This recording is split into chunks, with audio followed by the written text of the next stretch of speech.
Hey guys, Marsinger here, bringing another Dragon Ball Z Dokkan battle video, and so today we're going to take a look at this specific team build for the physical LR trio, have a look and see what they are doing, and as the title suggests, have a good think about the question, is this team the best team in the game?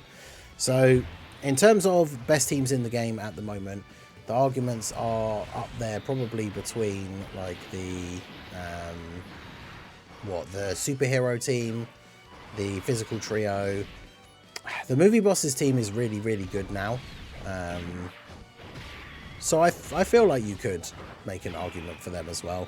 Super bosses was up there after the anniversary, but I think with all these new Brolys that have released, like AGL Broly fits in really nicely with that setup, but the rest of the team doesn't so much, right? Like physical Rose need super bosses allies. Cell Max is another unit as well, like the AGL Broly, that kind of benefits from being super bosses and movie bosses, so he fits onto those teams quite nicely. But yeah, I mean, the physical trio came out in part 1. A lot of people thought they were the best unit in the game once we got to see them actually in play. I feel like they were kind of underrated when their details first came out, but once they were used and we started seeing all of this crazy, like how much they support everybody else on the team and all that other stuff, people had that, like, were putting them as #1. And then of course we got the STR family Kamehameha Gohan come out for part 2, who also, like, some people would argue is the best unit in the game.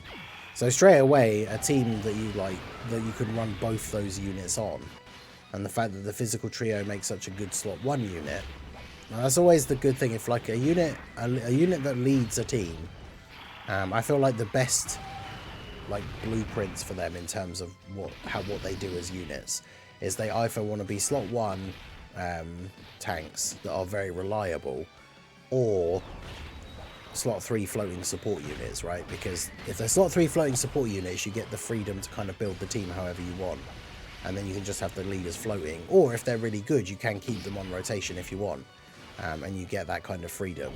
And then obviously if they're level 1, slot 1, like really good tanks, you can then have whichever units you want in slot 2, have some other units floating in slot 3. I feel like the worst kind of blueprint like that for a unit is characters like the Super Saiyan trio, who, as good as they are, and the Super Saiyans team is a very good team as well, but like they basically need to be in slot 2, because they can't be in slot 1 because their defense isn't good enough.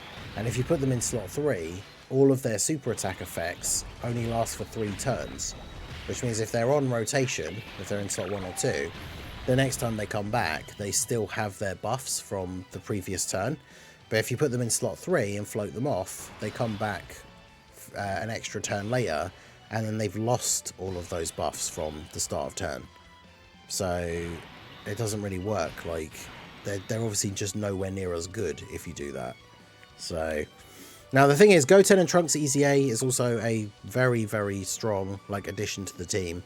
The only problem, and we were talking about this before we started recording, but like, I'm not sure if necessarily you would put them on this build for like, is this the best team in the game? Because there's a few characters on the team who are not on the Kamehameha category, and unless they have a full Kamehameha rotation, then obviously they don't get their 30% damage reduction and 30% chance to crit. Now, that's not necessarily the end of the world, because obviously they build up their dodge chance. Like, we took 4 attacks in turn 1 with these guys, so they're already 4 out of 5 hits built up, which means that post supering here, they're going to have almost 1.5 million defense. And then they back that up by they've already got 70% chance to dodge. So realistically, it's only a super attack that would do damage to them anyway, even without the 30% damage reduction. And then of course we get the Bulma support as well. So they're hovering around, if not already just breaking over 1.5 mil. But yeah, that's the big thing, is on this turn they don't have the 30% damage reduction, which is what makes them, after supering, so good, right? Now what we could do is, of course, we will eventually get them floated off in slot 3, I didn't want to do that on the first turn against Turles because the trio plus Gohan rotation would have just one turn. Like, Turles would be dead right before he gets to attack. And then these guys do damage as well. So I think that's probably the one like thing that I would say if we're debating like whether these guys make it onto this team for like the best version of the team. It's very difficult to run a good Goten or Trunks. Like the Tekken Int one, they got their easy A's in Golden Week. They got unique skill orbs added with part 3 to that Matade Village crystal list in the shop. But like, you're obviously going to want to run, if you're running the double trio leads, you want them in slot 1. I don't know if you would necessarily take off like 2 other units on the team to put both the Goten and the Trunks to have them floating. And then, of course, the physical Goten and Trunks are still only going to have a Goten or Trunks on rotation with them 2 out of every 3 rotations. So the issue comes down to, like we saw with that turn 1, is if we float them off like straight away, and they don't even get any dodges, they're obviously not going to get that build up early on, which, depending on the difficulty level of the event that you're doing, that could be really bad, right? Because if you get them on, like, say, turn 2, and you float them off in slot 3, and they don't get any attacks, so they don't get any build-up, they're not going to come back again until turn 6. In some events, like, the boss is already starting to hit kind of hard, and they've had no build-up at that point. So, if you can, that's why we did what we did with this run, where on the very first turn, where we're fighting the weaker phase, and of course they had type advantage as well, put them in slot 1 so they could get those attacks go their way and get that build up.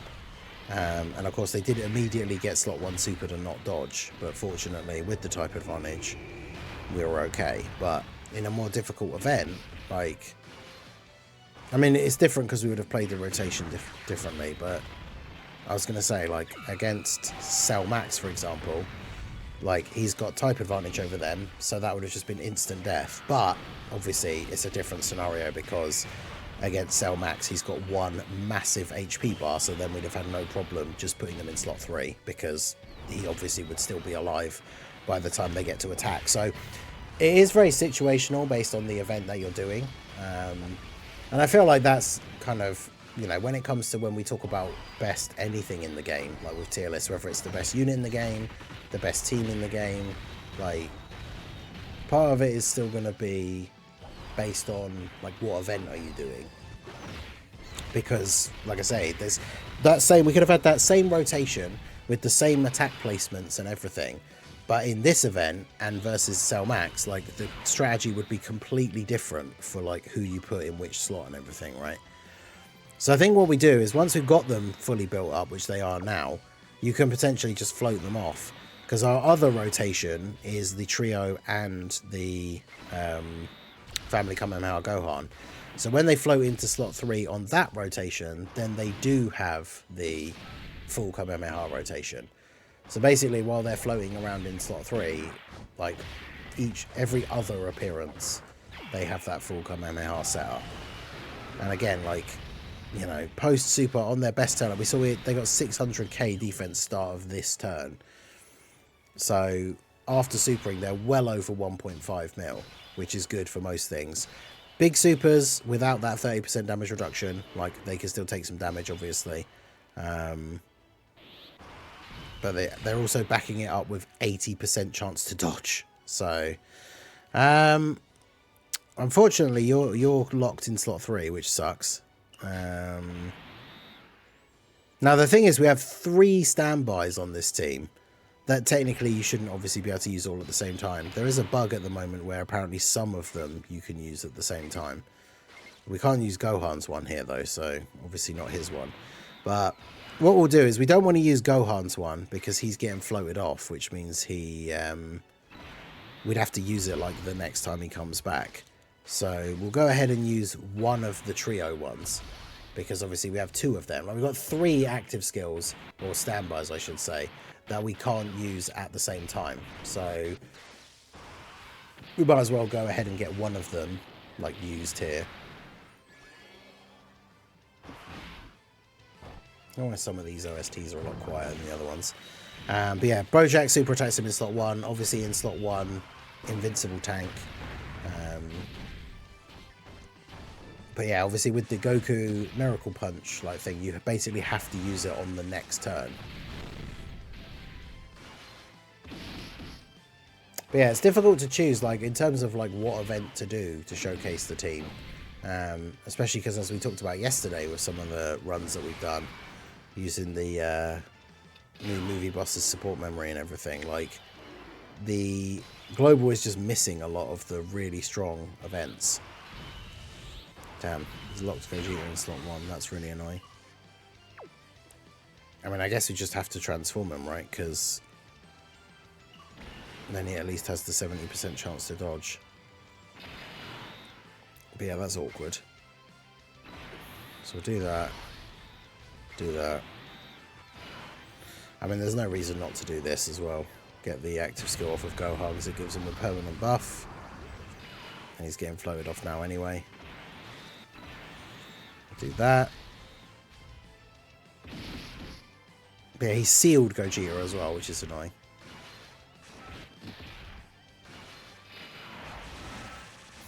Gogeta getting all these additionals.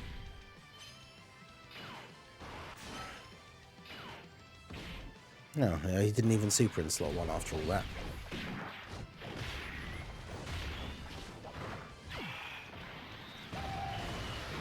So I mean, best case scenario is we can just kill him here with the Miracle Punch. Not that it really matters too much. But yeah, Gohan getting floated off is annoying. That's the worst thing. Like, I don't know what's worse about rotation locking. Let me know what you guys think down below, because obviously we all hate rotation locking. But I don't know which aspect of it is worse. Like getting a unit locked in slot 1. Actually, no, it must be that. I was gonna say getting a unit locked in slot 1, or getting a unit locked in slot 3 who you want to be on rotation, who then has to get floated off. But I suppose the big difference is a unit getting locked in slot 3 and having to be floated off is an annoyance. But having the wrong unit get locked in slot 1, you could just die, like, straight away because of that. So, I suppose thinking about it, that one is much worse. Alright, so these guys lose their defensive buff because they didn't get to attack in the previous turn as the trio. So, what we'll do here is we'll put these guys in slot 1. Because they've got 500k defense, they've got an 80% chance to dodge. They don't have the damage reduction, but we're going to get the support from Bulma as well. So we're going to go ahead and do this. Use the punch here.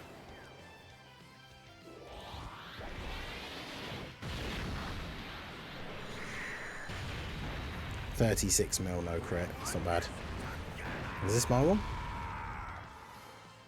Yeah, because mine's only 55%. And then, yeah, we can do that. Oof, just to get the orbs there for Bulma. Won't use her active skill just yet. We want to use her active skill when we've got the another standby active, so we can get a whole bunch more orbs. But there you go, there's the dodges.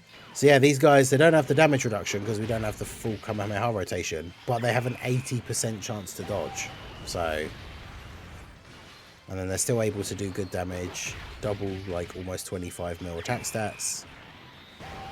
So yeah, I mean, I think they are a really good addition to be on the team, but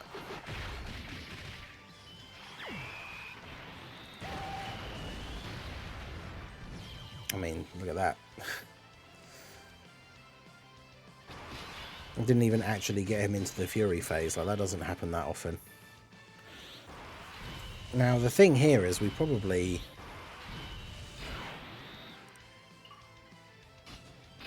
we won't even be able to get the family Kamehameha, will we? Because Brody just has too much health. Or doesn't have enough health, I should say. I mean, I guess we can go for it and see what happens, but...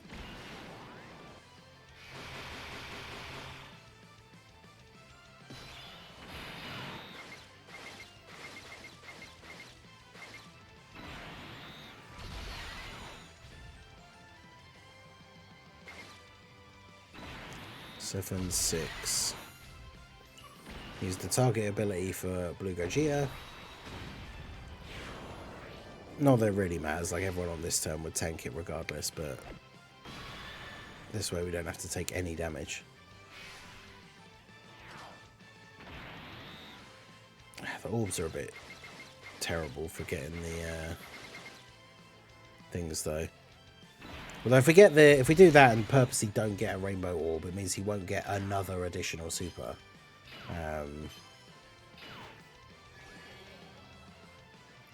And then maybe we'll be alive for a little bit longer. Counters the super. Time to get serious. I haven't got the Dokkan attack. Well, we'll not hit the nodes here because we don't want to do too much damage. But that's the thing. Like I said, we might not even get to use the family Kamehameha. Like if we can use it on the next turn, that'd be good. But because obviously we can use it on his next appearance. You don't have to charge it for the 5 turns.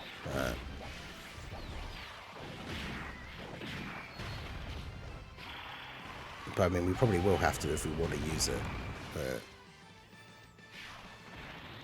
But yeah, I mean, overall, this team, very, very good. Like, the major difference is, like, imagine how insane. Like, if Beast Gohan was on the trio's leader skill, I think this would be, like, hands down the best unit in the game. Best team in the game. Because you could throw him on as well. At that point, it's another unit that's not on Kamehameha, right, though. So, I mean, you probably just throw him on instead of the Goten and Trunks. But yeah, I mean, this team's definitely up there. Like, the physical trio, basically invincible in slot 1 for the most part. The Gohan puts out loads of damage and is really strong defensively. So really good for slot 2 to go after the trio. And then obviously when you have the family Kamehameha standby up with him, then of course he has the unkillable slot 1 tank ability as well. Bulma for the support. The active skill turn obviously really good for these standby characters. Yeah, Gogeta countered both the supers. Let's go.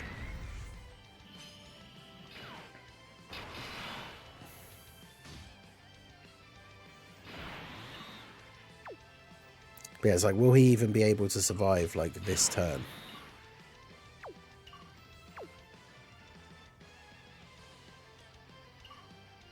I don't know if the trio, like, I don't have their stack from the previous turn, so I'm not sure how well they would eat a slot 1 super here.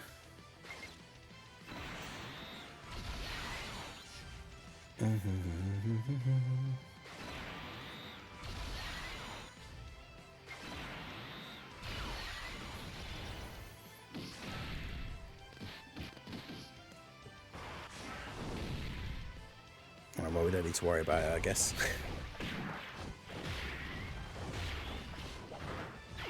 But yeah, I mean, everyone on this turn, like, it's not just the fact that these units are good defensively. Like, we were saying it specifically about Goten and Trunks, but it applies to the trio as well. Like, obviously mine at 55% here, not doing insane numbers, but, like, they're really, really strong defensively, whilst also,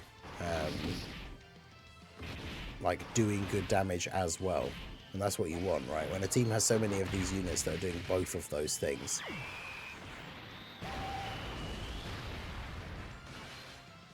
I mean, this turn we clearly did not get the procs for Goten and Trunks, because their attack stats much lower here.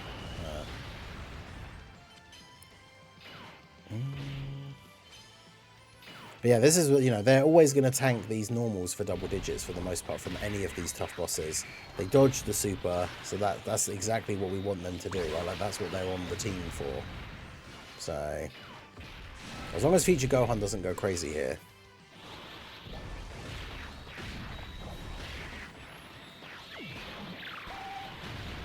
But yeah, it's definitely a very fun team, very strong. Like I say, I'm still a bit unsure about the Goten and Trunks inclusion, but it's one of those things where it's like you kind of want to find a way to get them on the team because they are, like, you know, one of the best units in the game now. So, alright, well, we should hopefully be able to get the big family Kamehameha finish here, because we can go ahead and do this, because then that gives him the buff as well as the orbs. And then here we go. It's family time, exactly.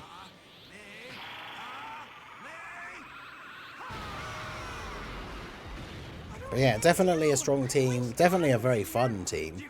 Whether you think it is actually the best team in the game or not.